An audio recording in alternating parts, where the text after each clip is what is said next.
just one choice away from everything that we want in this life. We all never guaranteed today, so I make every breath my right. We all living on the edge of greatness. How about it? Escape the matrix. Can you taste it? You could be weightless without a spaceship. One chance, one shot, any given time. What you got? I got one mic, one strike. Yo, this ain't a game, this is real life. It's what you make of it. I don't know about you, but I'm gonna make a stake of it. Cause it's rare to see life well done. So you keep on pushing till that blood don't run. The only choice that I'm giving up is to give up. Failure's off the table, not an option in my playbook. Run it left, run it right, run it up the gut. Hail Mary, if I gotta, baby, I'ma throw it up. Go for it, even if it's fourth down at 21. On my 21, and I have to carry. Life deep, they throw dirt, don't get buried. Hardest thing to do in this life is not worry. Don't go believe in the hype, we all worthy. Just do what you do and you exactly where you're supposed to be. We are just one choice away from everything that we want in this life. We are never guaranteed today, so I make every breath my right. We are living on the edge of greatness. How about it? Escape the matrix. Can you taste it? You could be weightless without a spaceship. 311 said it best. Come original, you ain't gotta be speaking. Hold on. Good morning. Oh, hold on. I'm echoing. Wow. As soon as I figure out how to put myself up here. Oh, I got this overlay on. Okay, I know how to do this. I'm using something new, so like, bear with me. There I am. Ha ha. Aha, there I am. Good morning, everyone. Welcome to the Coffee with Chris show. It is Friday, May 26th. There we go. So I am live on YouTube and Twitch right now, which is like a whole new world for me. So if you're watching, drop a comment. Let me know where you're watching from. Are you watching from Twitch? Are you watching from YouTube? See how this goes. I just shared the YouTube link on Facebook. This is all very, very uncharted territory. So I realized that I was like, look, I'm not going to make a big deal out about sharing this show yet, like as far as like advertising and stuff. I really want to kind of like, figure out where I am and get the lay of the land and all of that stuff. So I'm just going to take my time and just have a good time and talk about stuff, and hopefully some of y'all will join in, mostly like my friends and my people and all of that stuff. So I'm looking forward to that. It's been a hell of a time. I'm really excited to bring this back. So let's see how we do. I am trying to get to my music. I'm a mess, but I'm not a mess. I'm getting it together. I was also trying to see if I can. Let me see if I can do this while I'm live. I don't think I can.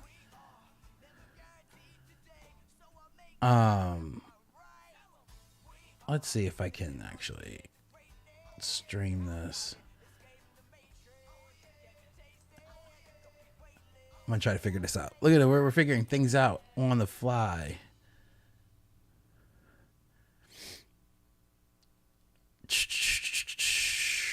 Making it happen. Yeah, if you're watching, drop a comment, say hey. And I'm gonna see if I can actually make this happen while I'm live. Is that happening? Because that would be pretty cool, huh? If I can also go live on Facebook. So I'm using StreamYard. If you haven't heard of it, it's a really cool little website that you can use to do streams. I did this a couple of times in the past. Oh, there it goes. It went in for Facebook. There we go. So yeah, I've used StreamYard a couple times in the past, and and I liked it, but it didn't give me the flexibility that I had before. So I'm trying this now. So here we are. It's there I am live on Facebook. Um, there I am. So yeah, if you're watching, drop a comment, say, hey, let's do this morning, y'all. Let's get into this. The topic for the day is, I have ADHD. So I wanted to share with y'all, about my journey into, discovering that I have ADHD. I did a show a long while ago, called,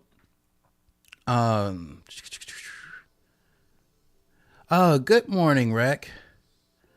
I did a show a long while ago called, executive dysfunction. And I was talking about, you know, the things that I was like going through as far as like, dealing with my, executive dysfunction and things like that. So, I'm learning more and more about, ADHD, and about like, and not just like, it's more like not learning, but like confirmation that, I have been experiencing this for my entire life.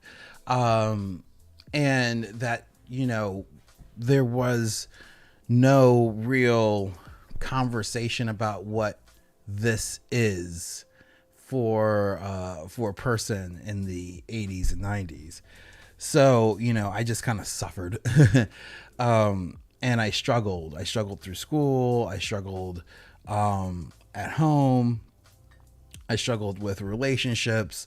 I still struggle with those things.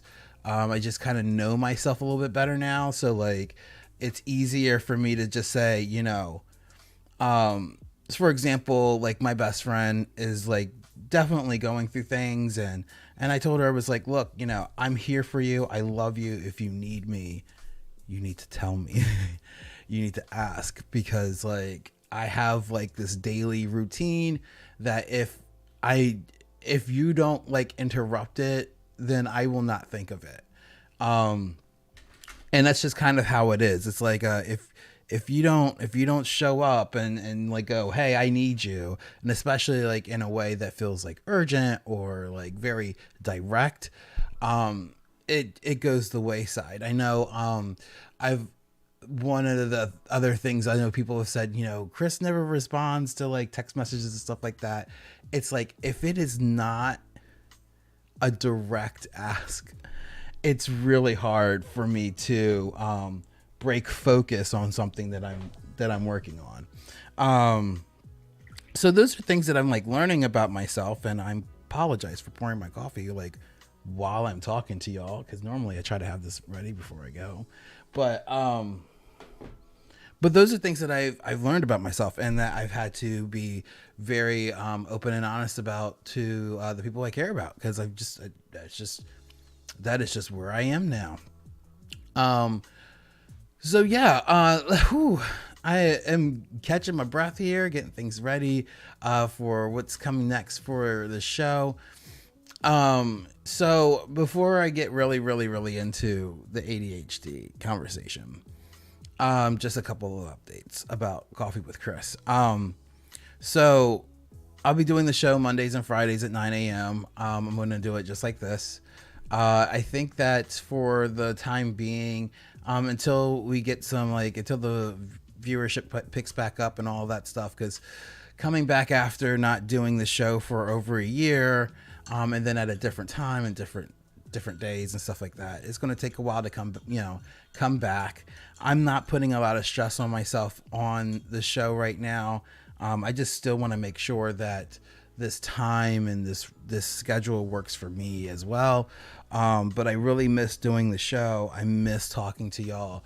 And I realize how important this show, was and can be for people. And I think this time around, I think I'm ready to, take this into a place where, you know, I don't know. I really want to go to like another level. I'm ready to kind of turn the page. And there's a lot of things that's been in my world that's been keeping, that's been preventing like this next chapter from happening, which has been driving me nuts. But I think I'm really close to getting there. And the more and more I'm learning about myself, and the more I'm able to communicate things and the thoughts that I have, and the better, and all that stuff is just getting way, way better. So I'm looking forward to seeing what's next for Coffee with Chris. Where can we go now? It's really, it still is fascinating that people recognize me or talk to me about this show, and just like how they've come across it. And I'm really just grateful for all of it. So yeah, let's see what's next. I don't know. Ooh, let's hope this coffee wakes me up. Oh, yeah, the more we understand, the more we know. You know, Rick, I was thinking the other day, actually, I was talking to Amelia, and we were, and I guess I'll just be completely like open and honest about this. So she calls me and she's just like, you know, I'm trying to figure out, you know, these events at the club for Pride, and, you know, she's kind of like stressed out, and I totally understand, because it's Pride, and we have this like feeling and obligation to do so much for Pride, especially for queer run businesses. And I'm just like, no, like we need to stop putting that pressure on ourselves to do more than just be ourselves, because that's what Pride is. And I'm like, we're going to do the same shit we did this month, next month. The difference is that next month is Pride, and that is it. And there was this moment that like lit up in my brain. See, this is where ADHD comes through, but like this moment that lit up in my brain, it just was like, that's not just knowledge. Like, that's wisdom. That is a reflection of experience, to have that response. And to know something and to be wise of it is the experience. That is like the bridge between knowledge and wisdom. And, you know, knowing that being a part of this community for so many years, and doing so many events during Pride, and in so many different capacities in the last like 15 years, I guess, I realized that like why, you know, you don't have to do all of that anymore. You never did. We never did. People just wanted to show up places because it's Pride. It would be a Friday night at a bar that is just because the bar is open in June. It would be packed because it's Pride Month. Like, that is just what it is.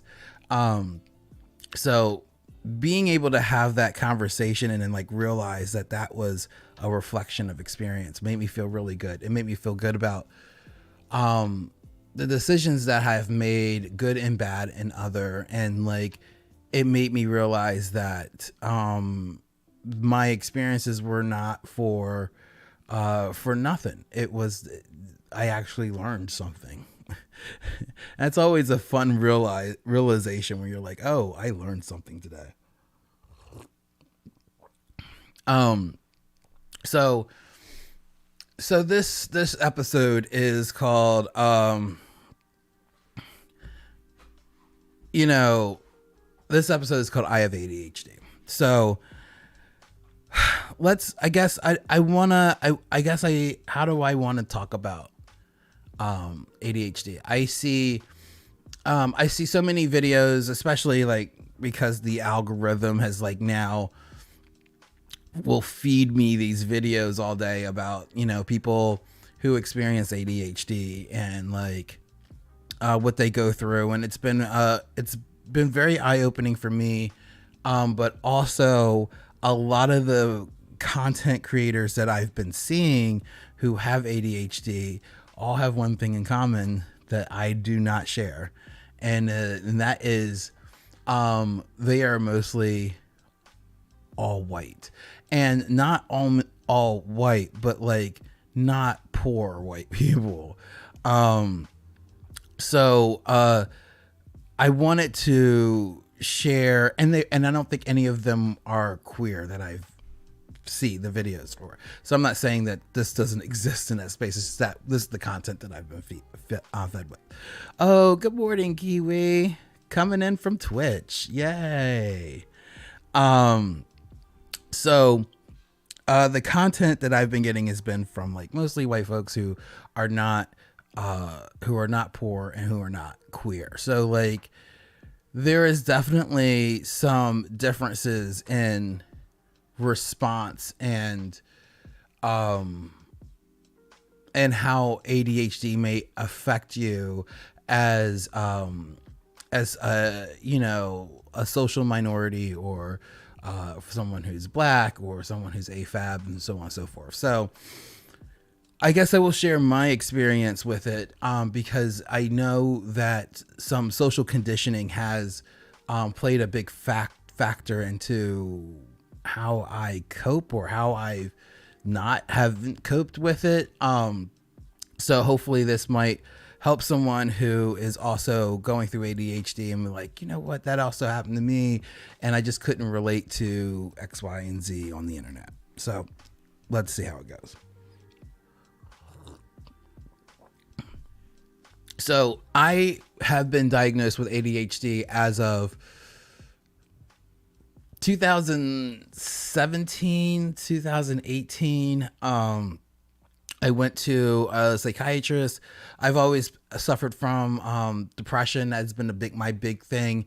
I have severe chronic depression, which means it's going to show up regardless if I'm having any kind of it's not situational, meaning like things don't have to happen in order for me to feel depressed. It will just show up because it's Tuesday and it hasn't been here for a while, So that's the depression I deal with. And the psychiatrist was listening to me and said, "Hey, have you ever been tested for," yeah, I think it was my psychiatrist or my therapist, one of the two of them. "Have you ever been tested for ADHD?" I think it was my psychiatrist. And I said, "No. What is that?" Because this is like before TikTok and all of the other stuff that's like now flooding the internet. And I thought ADHD was for really crazy, hyper, young white boys. And that's only because that was my experience when I was young. When I was young, the young boys, especially white boys who couldn't sit still and were all over the place and always had fruit punch all over their face, were kids that were taking like Ritalin. Did I ever see any young girls on Ritalin? No. Did I ever see any kids of color on Ritalin? No. That is just not the world that I've seen. The world that I've seen was always catered to young white boys to help them sit still through class. And so when that option was brought to me, I was just like, how can I fit in that? That doesn't make sense. But I took the test, and come to find out, I have ADHD. And right away, I was put on a prescription for Ritalin. And it was like unlocking, like, I think I've mentioned this before, but if you've ever seen the movie Limitless, where Bradley Cooper takes that pill and then like all of a sudden like his brain opens up, that's what happened when I took Ritalin. I was just like, holy shit, like I can think. Like all of the stuff that was like swimming around where I couldn't access, words and thoughts, and I couldn't process anything. Everything stopped and I just could. And I'm like, this is how people live every day when you wake up in the morning and you could just think. And it was a very,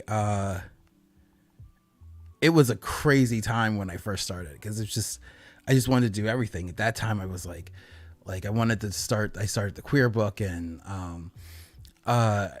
I really got back into taking pictures again. I became King of Pride.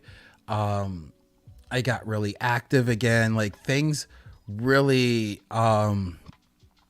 went into a really positive direction once I started taking Ritalin. And, I'm no longer on, I'm kind of on, it's like, the generic version of Ritalin, but like it's a different thing now that I'm on. Because, the Ritalin started getting a little crazy for me, but yeah, it was a very, crazy eye-opening and mind-opening experience, and realizing that, wow, this is actually where my anxiety and my depression is rooted in, because I go through cycles. So when you have ADHD, you go through, what I've seen, like these like highly motivated to, dips. It's like this, but it's through process. So when I am feeling really good and I'm like ready to go, I will build up so much shit to do. I will like take on everything. I have all these projects going on. I'm kind of in that mode right now. So like bringing back Coffee with Chris, it's Pride time. I've got a lot of events coming up. I've got weddings to photograph. I've got things, but I've learned now that I knew where I was maxing out. So I stopped. I was like, so these are the things that I actually really want to do. Everything else, I don't have to say yes to. I could just say, I'm tapped out. But before, I wasn't doing that. I would just keep going to the point where I was so busy every single day and so overwhelmed and just stacked on work. Because you got to remember, as a photographer, my job doesn't end when I leave the event. So like when I was taking on like photography gigs or video gigs or anything like that, I would go shoot, do all this stuff, but then I would just have piles and piles of editing to do. And I just got so overwhelmed, I just shut down. And that cycle was happening over and over and over again. And I would just lose a month of being shut down. Like, especially, if you've been watching the show for 5 years, you know that that's what happened. I would be very, very into doing a bunch of stuff. And then next thing you know, I couldn't even do the show for a while. And then I would come back, I would do the show, and I get really excited and do a bunch of other stuff. And then everything got to be too much, and then I couldn't do it anymore. And that's the depression fall. I would fall and I would get depressed, and it was bad. And that is the ADHD cycle of like, just it's almost like mania. But like productive mania, I guess. Is that a thing?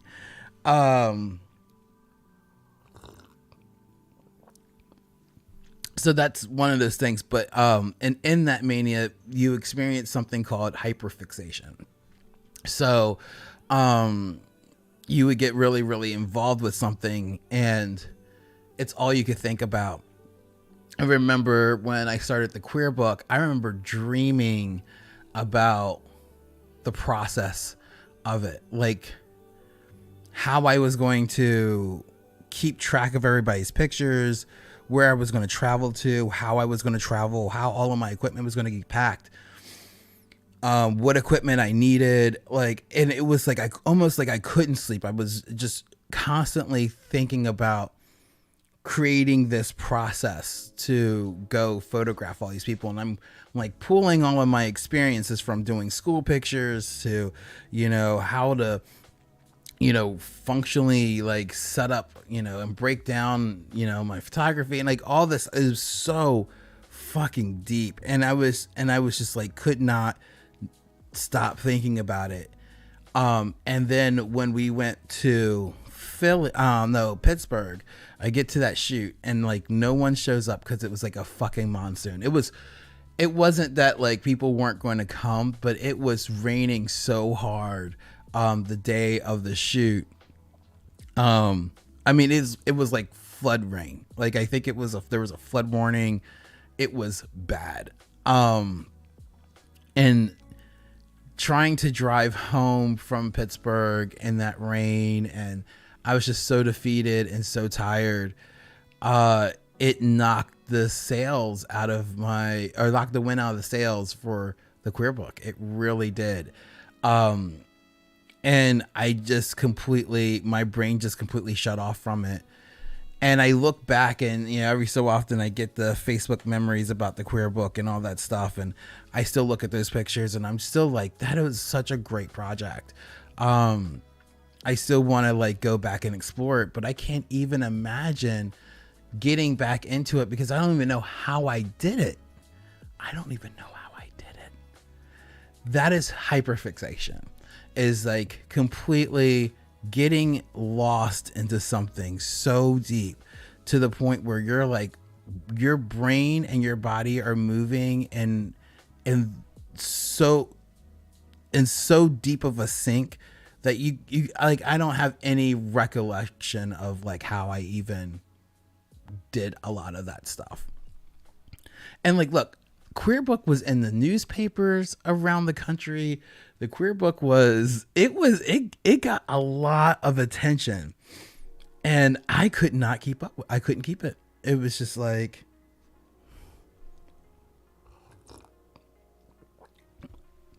a project could have been a game changer for me, but my brain was just like, meh, done.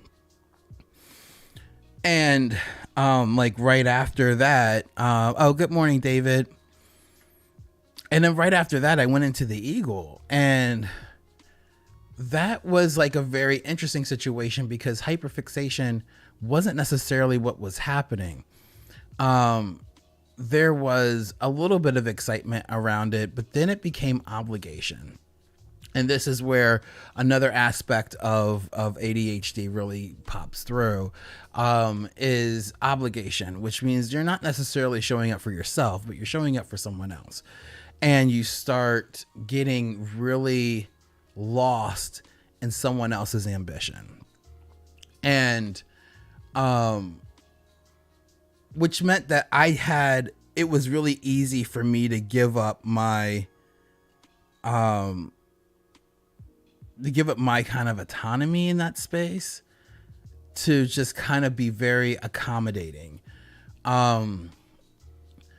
And no matter how angry and frustrated I was and all that stuff, but that's what I was doing. I was being very accommodating because there's that feeling of feeling needed and valued, and that was a big driving force in that. But one thing about ADHD that is extremely interesting is that your intuition is ridiculously high. Like if you pay attention to what your gut's telling you to do, like without fail, it works out in the end. Like without fail, it has always made it the right. It was always the right move.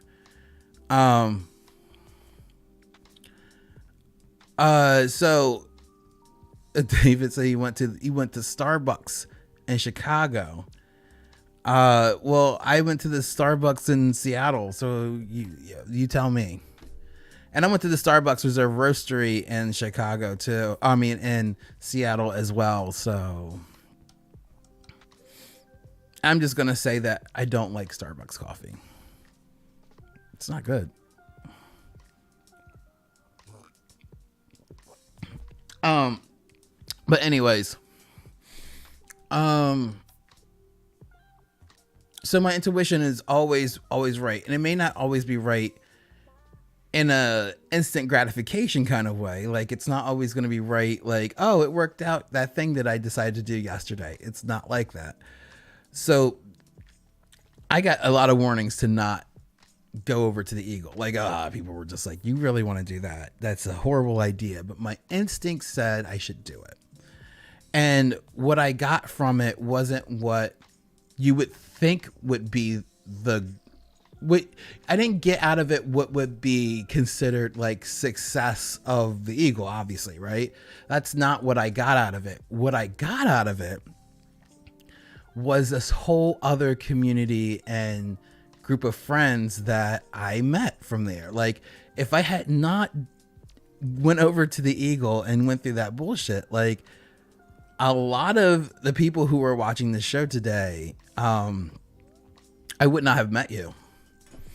I would not have met you. And or I would not have gotten close to you. Like, those things, like, and I would not be where I am today. I would not be president of the Clifton Pleasure Club right now. I would not, I would not have,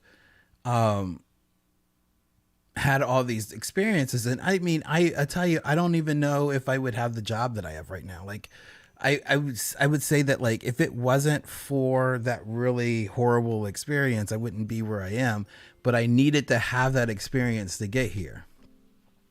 And my instinct said, just go with it. Just do it. Just do it. And I did. And it's something that I have done a lot in my life, is like follow my instincts, because it's always led me to the right places for the most part. The bad things is when you follow your instincts while you're hyperfixating with something, that's where the danger comes. Years ago, when I was fresh out of a long-term relationship and I had met someone and I was completely in hyperfixation mode in this like new almost relationship situation. I mean, I was completely into this girl. I was so into her. And I just kind of went with it. I mean, nothing about that was great. Those were really bad decisions. I picked this person over my own personal stability, and it just got so far out of hand that like I struggled to pay my rent when I was living out in DC. Like, I struggled to keep a job because I couldn't focus, and all of those things and that hyperfixation was just so bad. And when you're hyperfixating on a person because you're like really into them, and that is not returned back, that depression, because that's rejection, which is, I have extreme rejection sensitivity, which is another thing. That rejection is really, really hard. Now I'm going to tell you, so I just told you a couple of different like examples and things that I experienced through my ADHD, but I want to tell you why, how my experiences are a little bit unique because of who I am as a person. So growing up, and I've said this before, I don't like dismissing anyone's trans experiences or anything like that, because that's not for me to say. But my world is, I was raised to be a black woman. And to me, that means something in this country. Being brought up to always have my guard up, to be untrusting, to like have, I don't know, there's just these things that you need to know to be a black woman in this country. And that's how I was raised. And I was raised like that through my family and through the eyes and environments in which I was in. So, being treated as a black woman and being raised to be one, that combination for a good part of my life. which means that when I was in school and I was struggling really bad, I had a hard time reading when I was in like middle school, and and that carried through, through the rest of my school. It was hard for me to read novels or big books because I couldn't retain anything that I was reading. So I couldn't understand any context. I was just seeing words and I didn't understand what was happening in the book. So I would read, and I would come to school and we would do a quiz and I had no idea what I read. And meantime, this is middle school, so I was being picked on a lot. I was in the worst awkward phase of my life, just like everybody else. I was also coming to realize that I was not like other girls, because I liked other girls. So, all of those things are happening and I can't read and I can't retain information, and, I can't concentrate, and all this other shit is happening. But how do you get help, right? So my mom knew that things were really hard for me at school, so she took me to a learning center to get tested for dyslexia, because in the 90s, if you had a learning disability, it was dyslexia. That was the only learning disability, or you had you needed like special ed kind of mental issues or anything like that. So like that's what it looked like in the 90s. That's where we were. So I went and got tested for dyslexia. I am not dyslexic. And I went to this learning center for a while and they couldn't figure out what was wrong with me because I was actually really smart. Like I am smart. Like I understand stuff. I get it. I just can't read. And they didn't understand that I couldn't comprehend what I was reading. And I was trying to think of the word comprehend for a very long time there. So they just chalked it up to me being lazy. There was no further investigation. It was just that I didn't feel like doing my homework. And that's kind of like the narrative that was always there. It was just that I just didn't want to do my homework, and I didn't, I didn't want to clean my room or anything like that. And it means I got in trouble a lot. I got in a lot of trouble. I stayed in trouble. Everything was always my fault, especially being picked on by a bunch of white boys. I was always and I got angry. So I was angry black girl. Then I had like, we call it,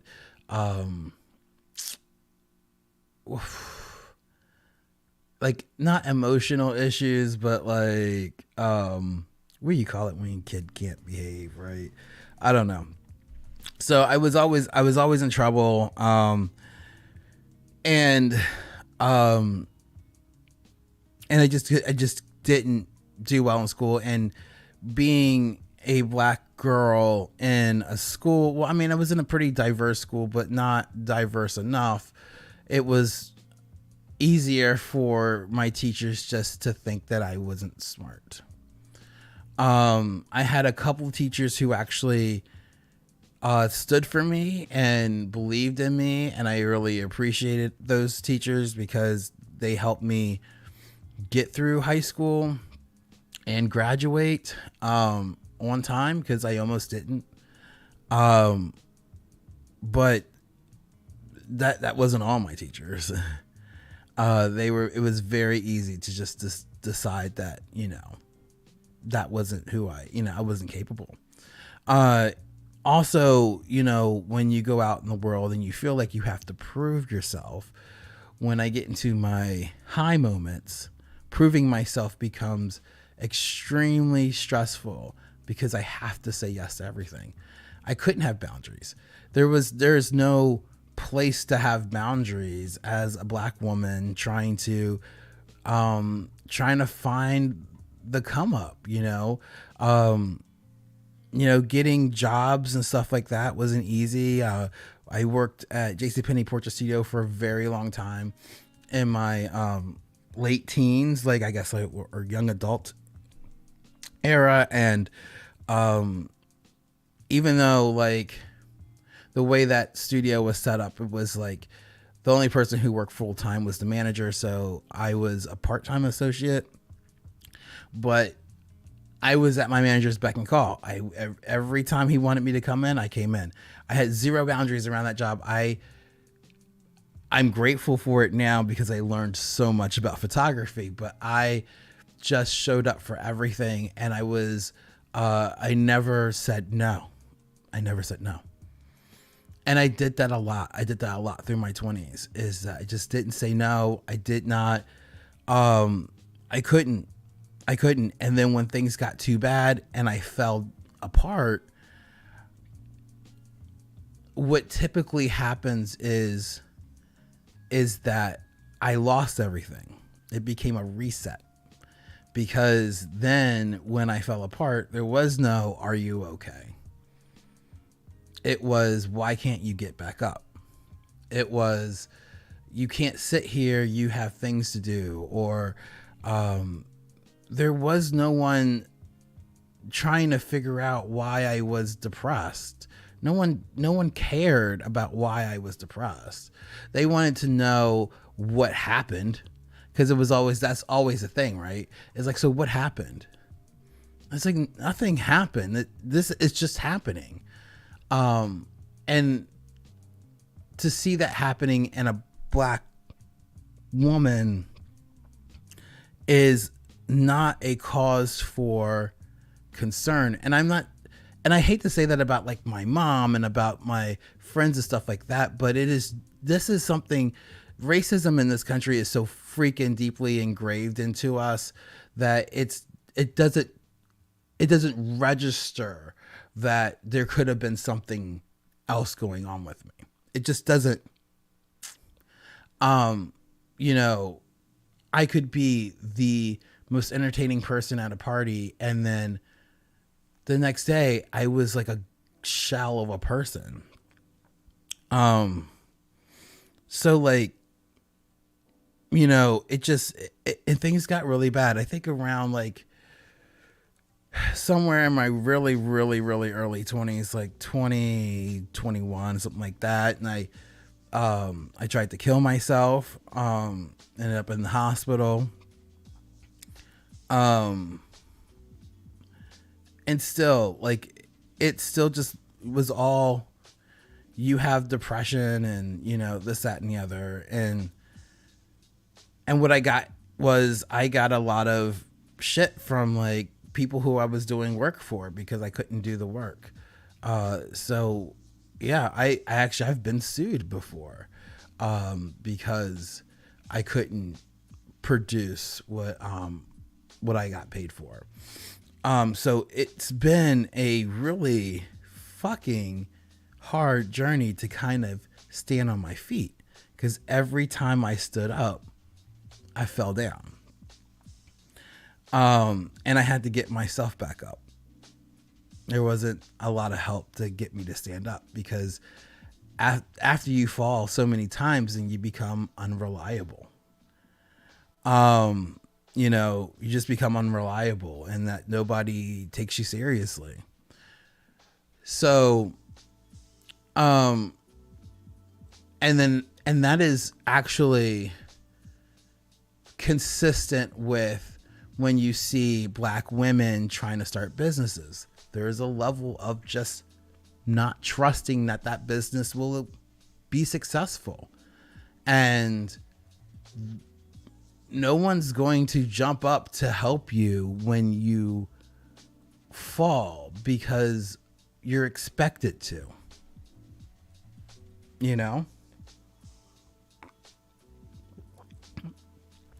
When I tell you that I've been a professional photographer. I've been working as a photographer since I was 18 years old. I was 18. I got that job at JCPenney's. I became a photographer who was getting paid to take pictures. And when good morning, Zach. And you're welcome, Rick. Oh. When I started taking pictures, like I said, I was 18 when I started taking pictures, and as professional. So when I started going out and shooting freelance, and that was, I started doing freelance work back in like 2008, 2009, something like that. I was getting paid the same amount of money to shoot freelance work consistently up until before the pandemic. So out of how many years now? 18, I'm 43. That's like 25 years of experience for the last for like a good half of that. I was people just wouldn't pay me, and it was boosted because I was just wildly unreliable. And I didn't realize that my me being unreliable and inconsistent had anything to do with having ADHD, because I still didn't know I had it. And now that I understand myself, guess what I get to do with my clients? I now get to express to them what's going on with me, and being able to communicate that a turnaround time, like this is about when I'm going to try to get these pictures back to you, but I will let you know if something happens. Like if I get overwhelmed or I'm stretched to the gills, like I've become very, very honest, and I communicate way more as far as what people's expectations of me should be. I try not to take on too many projects at once. So like a trick that I've made for my brain is that I can't go shoot my next wedding until the first wedding is done editing. So I have a wedding that I'm editing right now, and I have a wedding that I need to shoot in 2 weeks, or a week and a half from now, I guess. So that means those pictures need to be done before I shoot this next wedding.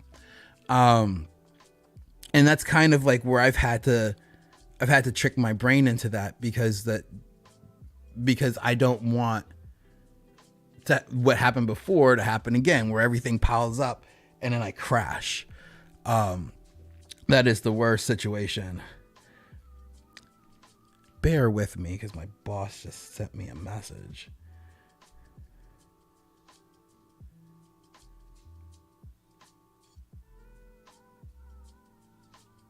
Oh, okay. Nothing to do with me. Yes. Or personally. Yeah, you know, I guess the moral of all of this, because I could totally go on, and I realize that it's 9:50 and I need to get myself ready for work, is that not knowing that I had ADHD, being black, queer, AFAB, all those things, the things that, like, the downfalls of ADHD had looked like expectations of who I am. It's like, of course you're going to fail. Of course, you're not going to be able to maintain whatever you're doing. Like, all those things just become very much a part of all of the negative stereotypes of what people see when they see me. Which is fucking horrible. And which made it so much more difficult for me to find out what was going on with me. And I am so grateful that at the time my psychiatrist, who was a black woman, was able to say, let me give you this test. It changed my life. It just greatly improved the quality of my life. And also through that, as time goes on, learning how to create boundaries and set expectations and be able to communicate those things. And that's something that is a universal thing. If you have ADHD or not, whoever you are, you should know enough about yourself to be able to set expectations around you. If you know that you are going to be busy, just say it. You know, you don't need to hide what's going on with you in order to like people please. Like, it's not worth it. It's not worth it in the end. You're not going to be able to maintain that.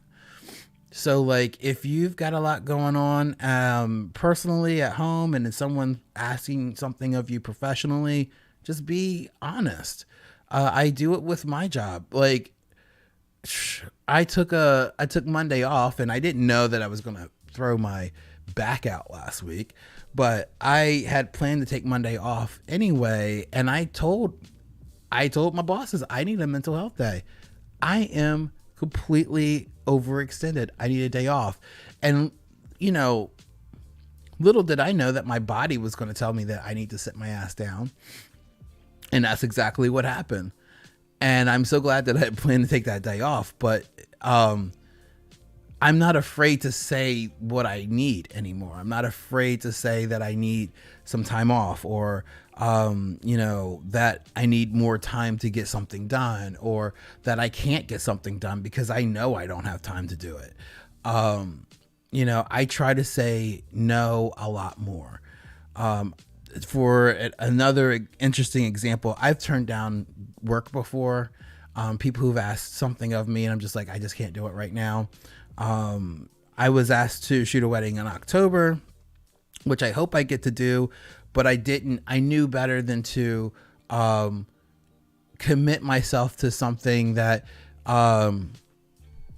they didn't have a lot of details together. So I was like, let me just wait to see how this pans out, because the worst thing that can happen is I send over a contract. They give me a deposit and something goes down and I've got to return this deposit. So I'm like, I don't even want to get in that situation. So like, you know, these things that, you know, I've learned over the years and things that, you know about myself, like I could set a boundary and protect myself from the best that I can from that depression. The more interesting thing is that I still experience depression, but it's different. It's like, I know it's there. It's happening. It's actually, for me, it's been happening for about 2 months. I've been super in this like weird realm of depression, but it doesn't feel the same. It doesn't feel debilitating. It doesn't feel like I can't get out of bed. It definitely is an energy drain. I'm definitely more tired. I'm definitely moving a little slower. You know, I've had to say no more to like events and stuff, like, you know, being a part of Pretty Boy Drag again, you know, I've had to be like, Pretty Ricky, I'm sorry. Like, I can't do that. I don't have it in me. Because I don't want to force anything. I don't want to be in those positions where I feel like I would be disappointed in myself. I don't want to disappoint others. So it has been a game changer to know and learn about what ADHD is and learn more about who I am as a person. So if there's anything I hope that you take away from this, is that it is okay to create boundaries. It is okay to tell people where you are. You never have to tell anybody the details. You just be like, you could just say no. And you can live a better life. Trust me, it's not sustainable to be in the position of always people pleasing. It's just not. You're not going to be able to keep it up. At some point in your life, you're going to be like, well, who the fuck am I? What do I like? Because I had to do that. You know, another trait of ADHD is the hobby jumping. And when you find a hobby, you end up making a business of the hobby, which is the worst thing you can do when you actually like to do something. Like if you like something and it's something that you love to do, and it is something that brings you pure joy, do not make it a business. It's one thing if you work for somebody else and you do that thing and it brings you joy, because it takes you off the hook for so many parts of the job that you don't like, or that you won't be interested in. But do not make a business of the things that make you very, very, very, very happy. You know, if you're good at something, fine. If you have the resources to do that, those things, like you have someone who could do all the parts of the job that don't interest you, fine. But if you're trying to do it all by yourself, don't do it. You will hate the thing that gave you so much joy. And that is my relationship with photography. It has been for so long, until I created the boundaries. I was like, you know what? I only want to photograph these things. I told someone that I can't shoot their wedding because it was too big. I'm like, I'm not doing big weddings. Or I'm not doing big weddings for people who I don't know, especially. I want to shoot someone's courthouse wedding, or wedding out in some park, or something like that. I want to be able to share my gift with someone who probably couldn't afford that $3,000 photographer. Because I think everybody deserves good wedding pictures. And to be able to do that, one, takes a lot of stress out of me. When you pay me a lot of money to do something, I'm completely stressed out. If I'm like taking home like only like $800 to shoot this wedding, it just relieves me, and I can enjoy doing what I'm doing. And that is more important than the money. You know, it just is. The hustle is the hustle until you can't hustle no more. So like, you just can't keep going like that. So yeah, don't people please. Love yourselves. Tell people no. And like, just know yourself. Know when it's time to say no. So until Monday, I hope you all have a fantastic Friday. Enjoy yourselves. And have, hopefully, actually, no. Yeah, I'll be on Monday. I'll be on Monday morning. It is Memorial Day, but I will be here. And I hope you have a fantastic weekend. Enjoy the holiday. Have a great day, y'all. See ya.